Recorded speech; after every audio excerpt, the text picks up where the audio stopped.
Thank you, Suzanne. Okay. So we're all gathered here to talk about the BIM and data centers and the relationship between the two, and how BIM can really inform the process in design and development of data centers. So we have some expert speakers here that will really dive into more of the detail of it. So I just wanted to kind of give a quick overview of where I can see the two aligning to each other, and kind of in preparing for this, really saw it as a metaphor to each other, and that what is a data center, how does that perform, versus how we do that with the BIM process. Okay, just there's a lot of familiar faces here, but for those that don't know me, I'm originally from the U.S. I started my architectural studies over there. Kind of an interest in sustainability and lean processes, and that's taken me to where I am today as a director of the DPW group, which is a BIM consultancy firm that was started earlier this year. I'm also a BIM manager and senior architect at RKD Architects, and that's where I get my data experience from. I'm also a lecturer at Griffith College, so one of the things I like to do is to take my experiences and help the next generation come up, and particularly involved in that sort of BIM process. So like I said before, what we're trying to do is kind of see where the two blend together. Where data center and BIM kind of really align to help inform each other going forward. So in terms of the function, in the end, the data center is an actual space. It's a physical object, and tasks and processes are performed there. And then we do end up with the same thing in terms of BIM. We do end up with a deliverable. It's also part of a process, but we do end up with something that we can kind of show somebody and interact with on a daily basis. But it's also part of a process in terms of a data center. All the pieces need to come together. As much as the major equipment is important to the whole process, it only works if all the supporting things are happening around it. And it only works well if all those are aligned with each other. And if we take a look at the BIM process, it's the same kind of thing. We have a building life cycle that we're going through. But we also have the people, process, and technology. And those things need to come together. And sort of the analogy I like to use is that almost of like an atom, where the nucleus is the people, process, and technology. And those things need to be aligned similar to the way that the equipment, in terms of the services and even the architecture and overall performance of a data center, needs to be aligned and pull all that information together. Otherwise, we can end up with processes going off into outer space. Another kind of direct similarity between the two is that there are loads of tools for the job.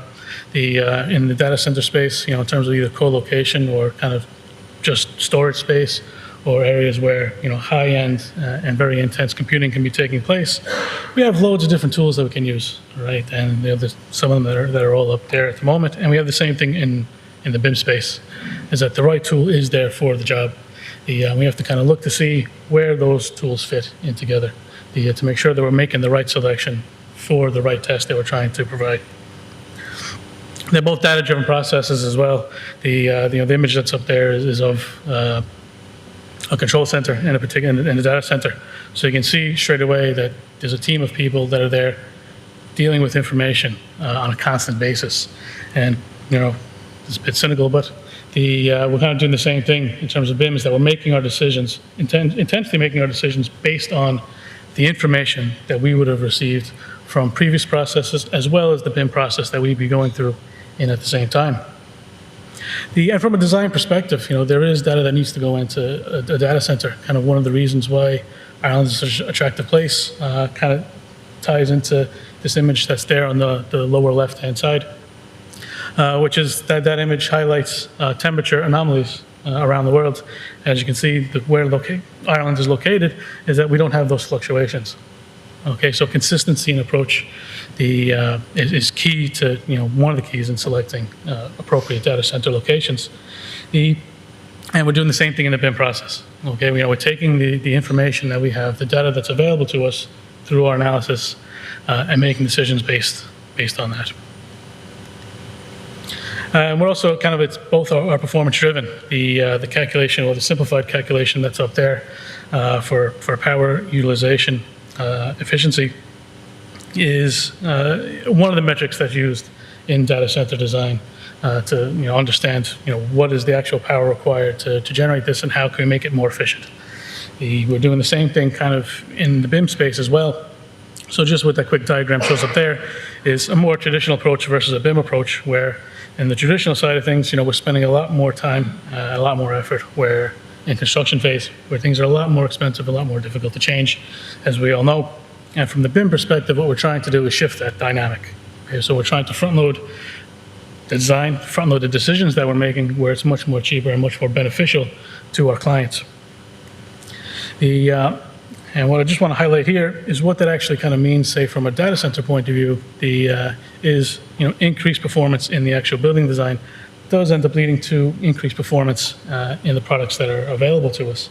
What that snapshot is a bit blurry, but what that kind of shows is Microsoft in Office 365, which I'm sure everyone's heard of, if not using it at the moment, offers a 99.9% uptime in their SLA agreements. There's definitely a steer towards performance, that the product that they develop through the data centers, and that's the only way that's really possible to get that level of performance, is through the better design and the data centers that are available. And we're kind of doing the same thing in the BIM space.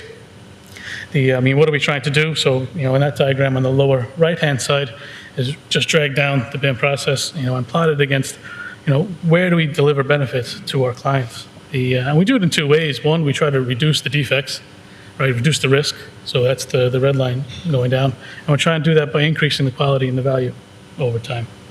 Okay, so over the course of the project, we should be adding value, on maybe not linear distribution, but still going in the right direction. And we should be reducing risk.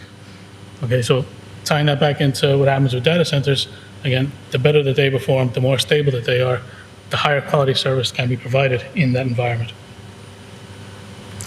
And the two are revolutionizing our lives. The image that's up there at the moment is a Gartner hype cycle.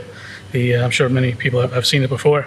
And what it does is it maps people's expectations over time.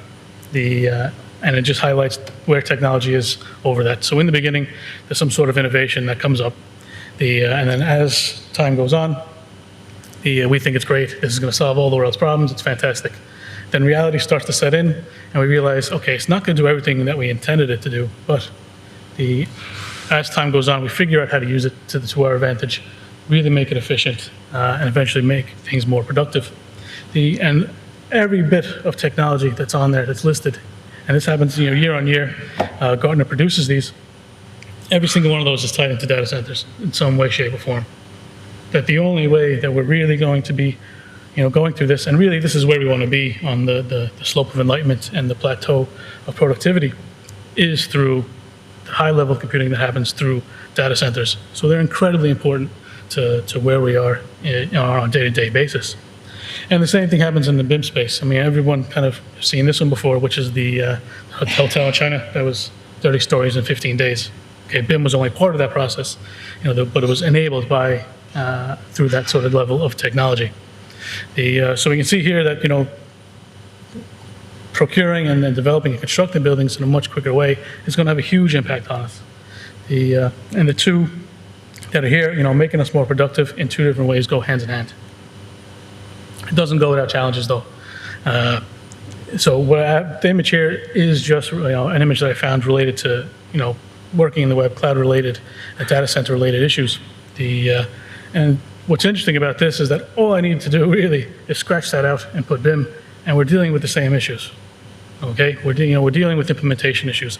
We're dealing with information security. How do we trust that our information is going to be used in the appropriate way, and is going to be misused later on, even though we own it. And perhaps the order may kind of shift around a bit, but all those issues that are there are still relevant in the BIM space. And they're both hugely important to the Irish economy. They said I actually tried to research the number of data centers in Ireland, and it's impossible. There's more and more of them kind of popping up all over the place, and it's all different companies, like we kind of showed before, are involved in it. And again, so having that level of influence by one building typology is hugely important to us from the construction point of view and from all the other services that our data center touches. And we have here as an example from the Fortress report, okay? And you know, one of the, you see here is where we're going to head, you know, in the future. And at the CITA BIM conference that was held last November, you know, the question was, when we get to this point, what's going to happen? And what is the role that BIM plays? And I'd say many of us in the room feel that in order to take this route, BIM is going to play a huge impact into that. And if BIM is playing a huge impact into that, it is really influential in, you know, the industries that we're all involved with in here today.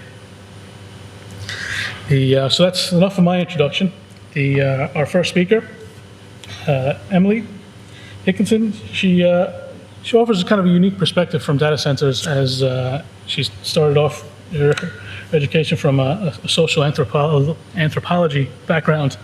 She's also the chair of the BIM for DC, which is BIM for data centers, which is part of the BIM task group in the UK. So, you know, everyone here has been following what's going on in the UK, and Emily's going to offer us some direct insight into that. So please welcome Emily to the podium.